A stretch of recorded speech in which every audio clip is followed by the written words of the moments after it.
سلام سلام. سلام سلام. یه خاطر شغلی خنده‌دار نداره به ما بگی؟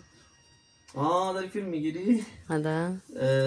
بیادبیه ولی یه ذره الان چیزی که من تو ذهنم. میشه صورت رو اینوری کنی؟ یه دقیقه بذار اینو سایز کنم. خب خاطر شغلی بگم بیادبی. ببین سال 97 اینا بود.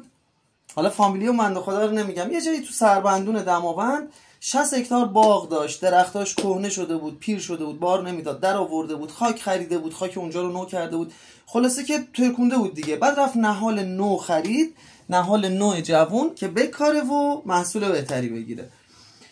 به من زنگ زدن و من رفتم براشون طراحی کردم که نقطه بدم اینجوری اینا درختا رو بکارن که همه توی ردیف و توی خط و خوشگل باشه باغش. براش طراحی کردیم. 4200 نقطه شد، یعنی 4200 تا نهال این باعث میکاش تو 60 هکتار باغش درخت سیب میخواست بکاره. ما انجام دادیم و رفتیم و شروع فصلش شد و شروع کردیم و خود این بنده خدا نبود. ما یه چند تا رو زدیم. یه کارگری توی کارگرا بود، یه پسر 17 18 ساله‌ای بود، تو اسمش هم شیر داشت. حالا شیر علی بود، شیر مراد بود، شیر محمد بود، یادم نیست.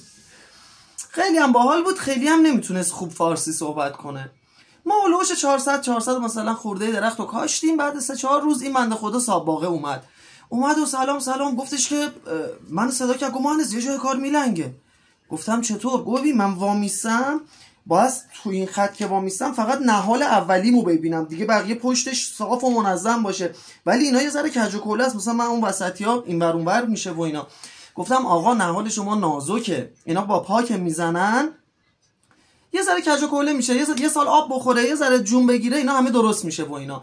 گفت نه جون داداش چه جای کار میلنگه. گفتم من در چیکار کنم؟ اومد بالا سرمون وایساد. ما این ژالون دستگاه نقشه برداری نوکش تیزه، من با ژالون دستگاه نقشه برداری نقطه رو میدادم، اینا اینجوری با پابیل میزدن، یه چاله میکندن، توی چاله دیگه خاک نرمتر بود، من به نقطه دقیق میرسیدم، یه فشار میدادم ژالونمو، یه سوراخی ایجاد میکرد، اینا نهالو میذاشتن توش و خاک میریختن و میرفتیم بعدی.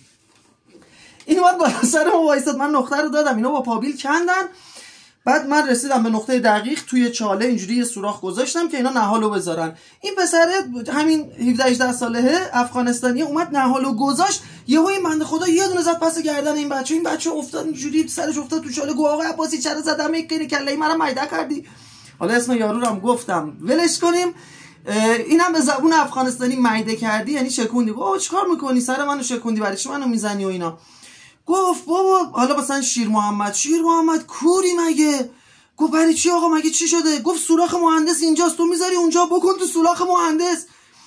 یهو کارگرا همه ول کردن، منو نگاه کردن، میترسیدن بخندن. آقا عباسی رو نگاه کردن، یهو آقا عباسی اینجوری به خودش اومد، یهو منو نگاه کرد، یهو همه زدیم زیر خنده. گفتم آقا عباسی به کارگرات میخوام بزنی، چرا به من میزنی؟ یعنی تا آخر اونجا 3600 تا درخت مونده بود ما بکاریم. دونه دونه نقاطی که من میدادم اینا نهال مقاستم بزنن توی نگاه به من میکردن با هرس اینجوری نهال. خلاصه که آقا 3700 تا درخت الان ریشه کرده در من. اینم خاطره شغلی.